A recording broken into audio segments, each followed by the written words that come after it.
individual.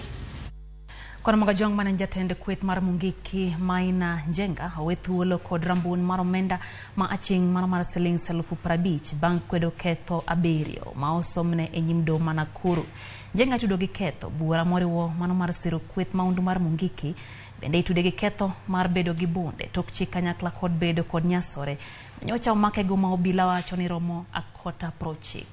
Tich ang'wen juma mokalo Njenga nyocha odadhoge e log tich mar okwach kich e wi romo moro mane obago gi kweth moro tarik 11 dweni e gweng' ma Wanyororo e kaunti ma Nakuru.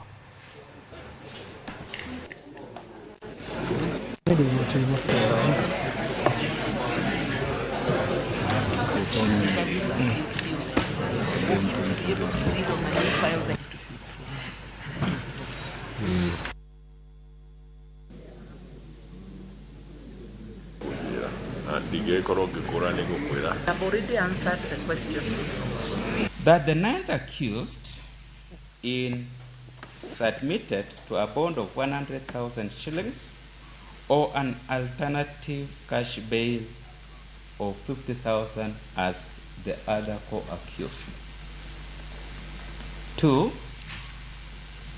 The accused is restrained from making statements either through press or in public rallies which make any direct reference to this case.